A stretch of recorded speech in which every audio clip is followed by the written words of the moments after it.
오늘부터 4일 동안 윌러브 빛가람을 위한 아침 기도회를 같이 갖고자 합니다. 오늘 말씀을 마치고 나서도 한 3가지 정도 같이 두고 통성 기도를 하고 개인 기도로 들어가도록 하겠습니다. 우리의 기쁨과 그리고 하나님의 영광을 위한 것, 그것이 바로 우리가 이 시간 기도하는 이유이고 목적인 줄 믿습니다. 그리고 윌러브 빛가람도 우리의 기쁨과 하나님의 영광을 위한 것입니다. 특별히 우리의 기쁨과 하나님의 영광이 어떻게 연결이 될까요? 그것이 사이가 없는 건 아닐까요? 그런데 18세기에 활동한 조나단 에드워즈는 이렇게 말합니다. 우리가 하나님만을 기뻐할 때 하나님은 무한히 영광을 받으신다. 우리가 하나님만을 기뻐할 때 주님이 무한히 영광을 받으십니다. 그래서 우리가 하나님만을 기뻐할 때 하나님이 영광 받으시고 우리가 하나님만을 의지할 때 또한 하나님이 영광을 받으십니다. 우리가 기도할 때 하나님은 영광을 받으신 줄 믿습니다. 그래서 오늘 우리가 기도회로 나아가지만 기도할 때 오직 하나님만을 의지하는 그리고 하나님만을 기뻐하는 그런 은혜가 있길 바랍니다. 그때 하나님 영광 받으세요. 그래서 기도의 자리에 나올 때 첫 번째 우리 안에 있는 믿음은 하나님이 지금 기도하는 우리를 기뻐하신다. 그리고 영광 받으신다라는 믿음 가운데 기도해야 되는 줄 믿습니다. 그런 확신만이 우리를 기도의 자리로 인도할 수 있을 거예요. 이 한 주도 신실하게 4일 동안 함께 기도하며 주님의 은혜를 구하시되 그렇게 하나님께 의지하는 자에게 하나님이 모든 신령한 복들과 은혜, 능력과 사랑을 부어주셔서 주님의 사역을, 주님의 사명을 넉넉하게 감당하게 하실 줄 믿습니다. 그런 은혜가 있길 바랍니다. 저는 이번에 윌러브 빛가람 WLB를 왜 하는가라는 질문부터 같이 시작하고 싶습니다. 저는 이 윌러브 빛가람을 왜 하는지 시대적인 이유를 말씀드릴 수 있습니다. 오늘날 한국교회의 현실, 그리고 분열과 경쟁 가운데 이루어진 많은 점철된 그런 교회의 역사를 돌아보면서도 그 이유를 말할 수 있을 것입니다. 실용적인 이유도 제가 말씀드릴 수 있습니다. 어쩌면 도시의 어떤 사람들의 마음을 기경하여서 궁극적으로 복음이 전파되기 위해서 이걸 한다라는 식으로 여러 가지를 제가 말씀드릴 수 있을 것 같습니다. 다만 그런 모든 것들이 합당한 이유인지에 대해서 우리는 물어볼 수 있을 것입니다. 합당한 이유 상관없이 어쩌면 그 이유들이 우리의 마음을 움직이고 우리의 몸을 움직여서 시간과 그리고 우리의 어떤 에너지와 열정을 정말 그 시간 가운데 나누고 싶을 정도의 이유가 우리에게 있는지 아마도 이게 가장 우리에게는 중요한 이유가 어쩌면 알고 싶고 갖고 싶어하는 마음이리라 생각합니다. 왜 이 일을 하는가? 제게 질문하신다면 저는 하나가 남습니다. 어떠한 그 불편함과 어려움과 여러 가지 오해를 받더라도 제가 이 일을 하는 이유 한 가지를 말한다면 이것입니다. 하나됨입니다. 왜냐하면 삼위일체 하나님의 형상을 회복하는 것, 그 하나됨을 회복하는 것이 제게는 가장 강력한 설득이었습니다. 왜 윌러브 빛가람을 하는가? 교회들의 연합, 그 연합을 가장 큰 목적으로 둡니다. 이 말은 뭐냐면 그 일을 할 때 제가 윌러브 빛가람을 할 때 그 하나됨이 내게는 가장 큰 기쁨을 주고요. 그리고 그것이 내게 가장 큰 목적이 된다라는 것입니다. 저는 4일 동안 그 하나됨에 대한 주제를 가지고 성경의 여러 부분으로 하나님의 은혜를 나누므로 우리 모두가 이 마음으로 이 일에 나아갔으면 좋겠다라는 걸 함께 나누고 싶습니다. 그리고 함께 기도하십시다. 우리의 시대 교회가 분열되는 것은 보기에 좋습니까? 좋지 않습니까? 보기에 좋지 않습니다. 여호와 보시기에 그래서 오늘 말씀 보면 있잖아요. 18절에 보면 여호와 하나님이 보실 때 사람이 혼자 사는 것이 좋지 아니하니 다른 모든 창조를 할 때 보기 좋았더라 라고 말씀하셨는데 사람이 혼자 사는 것은 좋지 않다라고 이렇게 말씀하십니다. 물론 우리는 이것을 악으로 봐서는 안 됩니다. 왜냐하면 아직 죄를 범한 적이 없기 때문에 여기서 보기 좋지 않다라는 게 악하다라는 그런 의미가 아닙니다. 다만 아직 창조의 역사가 끝나지 않았고 창조가 완성되지 않았다라는 측면에서 여전히 뭔가 부족하다라는 것으로 인식하면 됩니다. 그래서 하나님은 그를 위하여 돕는 배필을 짓기로 계획하십니다. 그리고 그것을 실행하시죠. 그런데 창세기의 흐름을 한번 주목해 보십시오. 18절에서 하나님께서 지금 돕는 배필을 짓기로 하셨어요. 그러면 내용상 21절로 이어지는 게 합당합니다. 그런데 이상하게 창세기는 그 사이에 각종 들짐승과 공중의 각종 새를 아담에게 이끌어 오시는 말씀을 기록하고 있습니다. 왜냐하면 아담이 그것들에게 무엇이라고 이름을 짓는지 보시기 위해 그랬다라고 성경은 말씀하고 있습니다. 그런 의미에서 이름을 짓는다는 게 무슨 의미이고 왜 이 이름 짓고 하는 것을 위해서 여자를 창조하시기 전에 왜 그 위치에다가 중간에다가 이걸 끼워 넣었을까라는 질문을 우리 안에 할 필요가 있습니다. 이것은 인간을 동물과 비교해서 매우 독특하게 지었기 때문에 그렇습니다. 인간과 동물이 다른 그 독특함은 무엇입니까? 우리가 생물학 책에서 배웠던 아니면 사회책에서 배웠던 대로 사회성, 언어, 직립보행, 생물학적인 탁월함, 지적인 탁월함, 그리고 커뮤니케이션 능력, 이런 것들을 인간과 동물의 차이라고 우리가 말하기도 하잖아요.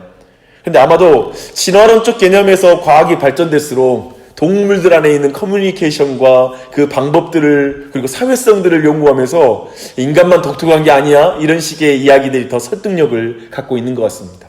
그런 것보다 인간의 독특한 창조는 성경이 말하는 동물과의 차이점은 오직 하나님의 형상대로 지었다라는 것에 그 독특함이 있습니다. 그런데 그 하나님의 형상대로 사람을 지었다라는 것은 무엇일까요? 첫 번째로는 이름을 짓는 존재로 사람을 지었다라는 것입니다.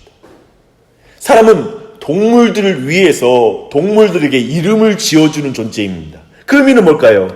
피조물 안에, 하나님이 만드신 피조물 안에 하나님의 창조의 목적, 하나님의 성품, 하나님의 본질, 그 피조물에게 들어있는 하나님을 발견하면서 사람들은 하나님을 영화롭게 하고 하나님을 찬양하도록 그런 존재로 사람을 지어놨다는 것입니다. 이름을 짓는다는 그거예요. 아담 앞에 그 동물들이 이끌어올 때 아담은 그걸 보는 거죠.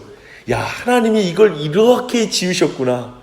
이 하나님의 이런 아름다움이 이 안에 깃들어 있구나라는 걸 발견하는 것입니다. 그래서 인간의 독특함은 바로 다른 피조물의 이름을 짓는 것입니다. 그리고 이름을 불러주는 거예요. 하나님의 목적을 불러주는 거예요. 하나님의 본질을 불러주는 거예요. 야, 너에게는 하나님의 이런 본질이 있어. 너에게는 하나님의 이런 특징이 들어있는 거야. 네 안에는 하나님의 이런 목적을 갖고 있는 존재야 라고 이렇게 말해주는 것이 바로 하나님께서 인간을 지은 독특함이라고 말하고 있습니다. 하나님은 사람이 피조물 속에서 하나님의 창조, 섭리, 목적 등을 정확하게 읽을 때 기뻐하시는 거예요. 생각해 보세요. 아담이 정확하게 하나님의 뜻을 읽어서 그 이름을 불러줄 때 하나님이 영광 받으시는 거예요. 내가 지은 목적을 알아차렸구나. 내가 이걸 어떻게 지었는지 네가 잘 알고 있구나 라는 걸 하나님은 기뻐하신다는 거예요. 로마서 1장 20절에 보면 창세로부터 하나님의 보이지 아니하는 것들 곧 그의 영원하신 능력과 신성이 그가 만드신 만물에 분명히 보여 알려졌다라고 말하고 있습니다. 아담은 정확하게 하나님의 신성과 능력을 읽었을 것입니다. 그래서 타락 전 아담은 분명히 하나님을 영화롭게 하고 감사했을 거예요. 그렇죠? 그 장소인 거예요. 이게 사람의 사명입니다. 그렇죠? 사명이에요. 인간만의 독특함입니다. 피조물 속에서 하나님의 성품과 목적을 보며 하나님께 감사하고 찬양하는 것, 그게 인간의 사명입니다. 지금도 너무나 파괴된 세상 속에서 끝까지 그 이름을 불러주는 자로 서는 것, 하나님의 창조 목적을 끝까지 붙잡으면서 이 파괴된 세상 속에서 그의 이름을 온전히 불러주고 그 회복을 위해서 노력하는 게 인간의 사명인 줄 믿습니다. 사실 여자의 창조, 이 독특한 목적은 이걸 함께 하라고 지어놨다는 것입니다. 왜 이 기사를 가운데 넣었을까? 그냥 여자를 바로 만들면 되는데, 아니, 여자와 남자가 함께 이룰 사명은 모든 피조물의 이름을 불러주고 그 가운데 하나님의 신성과 하나님의 그 역사를 함께 그걸 불러주고 회복시키는 것, 그것이 바로 남자와 여자의 사명이라는 걸 이렇게 드러내고 있는 것이죠. 이게 첫 번째예요. 두 번째, 이름을 짓는 것이 어떤 의미이며 그리고 이것이 왜 여자를 창조하시기 전에 위치하고 있는가라는 것을 생각해 보면 지금 분명한 것은 모든 동물과 인간의 독특함을 비교해서 지금 설명하고 있다는 걸 구조적으로 봤습니다. 인간은 동물의 이름을 지어주는 존재라는 걸 방금 전에 우리가 살펴봤죠. 대리 통치자의 위치에서 남자와 여자를 창조했다는 걸 우리는 알 수가 있습니다. 근데 아담은 이름을 지어주면서 하나님을 찬양하면서도 자신의 정체성을 분명하게 깨달았을 것입니다. 그는 피조물이지만 피조물 중에서 으뜸이라는 자신의 위치를 알았을 것입니다. 아담은 모든 피조물을 보면서 자신의 또한 독특함을 보기 시작했을 거예요. 동시에 뭔가 부족함을 느꼈을 것입니다. 왜냐하면 모든 피조물들은 짝이 있는 거예요. 그런데 자신에게는 짝이 없는 것을 느꼈을 것입니다. 근데 이제 사람의 창조의 기사로 들어가 보십시다. 아담의 갈빗대 하나를 취하고 살을 대신 채워서 이제 여자를 만들었다라고 말합니다. 재료가 부족해서 이랬을까요? 그러지 않았다는 우리는 알고 있죠. 하나에서 둘이 나누어지는 것을 보여주기 위해서 이렇게 하시는 것입니다. 동시에 결혼을 통해서 둘이 다시 하나가 되는 것을 보여주기 위해 이렇게 지었다라는 걸 우리는 말씀에서 확인할 수가 있습니다. 왜 남자와 여자를 따로 만들지 않고 모든 피조물들은 암컷 수컷을 따로 만드셨는데 왜 사람만 남자로부터 여자를 만들었는가 했을 때 왜 독립성을 강조하지 않고 왜 하나됨을 강조하는가라는 우리는 성경의 강조를 주목해야 됩니다. 성경은 하나에서 둘이 그리고 둘이 하나가 되는 것 이렇게 하여 하나됨을 강조하여 보여주고 있어요. 그래서 남자는 여자를 봤을 때 이렇게 말해요. 내 뼈 중에 뼈요 살 중에 살이다 라고 말합니다. 이렇게 말하는 것이죠. 너는 내 자신이야. 너는 나의 정수야 라고 말하는 것입니다. 정확하게 아담은 그런 능력이 있어요.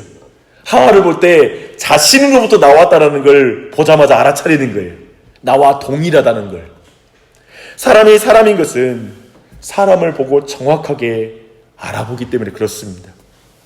아담은 하와를 볼 때 자신들이 하나인 것을 알고 있습니다. 둘 사이에 하나됨은 벗었으나 수치를 느끼지 못하는 것, 부끄러워하지 않는 모습으로 그것이 분명하게 강조되고 있습니다. 이렇게 아담은 모든 피조물과 다르게 사람만이 한 몸에서 다른 피조물이 발생하는 독특한 과정을 거친다는 걸 알고 있고요.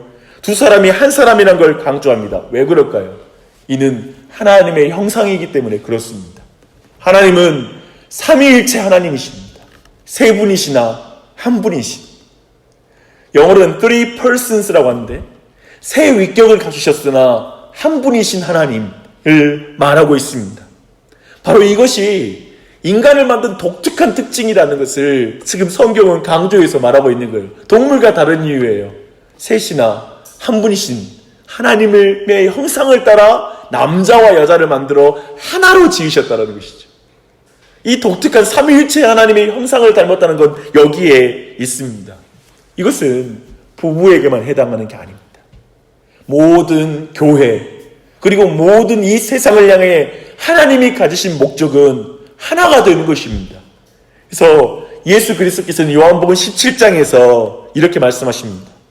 아버지께서 내 안에 내가 아버지 안에 있는 것 같이 저희도 다 하나가 되어 우리 안에 있게 하사 세상으로 아버지께서 나를 보내신 것을 믿게 하옵소서 라고 이렇게 말씀하고 있습니다. 예수님이 분열된 세상에서 하신 사역의 목적은 창조의 목적을 회복하는 것입니다. 그것은 하나됨입니다. 하나됨. 죄로 말미암아 부부의 관계가 깨지고 그리고 부모와 자식 관계가 깨지는 게 창세기의 초반에 등장하는 것이죠. 그리고 그 뒤에 사회 전체가 깨지는 것. 우리는 그걸 봅니다. 근데 하나님은 창조의 목적인 하나됨을 한 번도 포기한 적이 없습니다. 그래서 무서운 죄가 분열하게 하는 죄예요. 나누는 죄가 너무나 무서운 거예요. 하나님은 그 하나됨의 목적을 포기한 적이 없어요. 왜냐하면 하나님의 형상의 회복이기 때문에 그렇습니다. 하나님 우리의 형상을 회복하시기 위해서 하나님의 온전한 본체이신 예수 그리스도를 보내어 그 몸이 깨어지고 그 피를 흘리시고 십자가에 달려 죽으시는 그 일을 감당하십니다. 사랑하는 여러분, 세 분이나 한 분이신 삼위일체 하나님의 형상을 닮은 교회가 되기를 바랍니다. 예수님이 하신 모든 사역의 목적은 바로 이 목적에 있습니다. 그래서 윌러브 빛가람 왜 하냐? 무엇 때문에 하냐?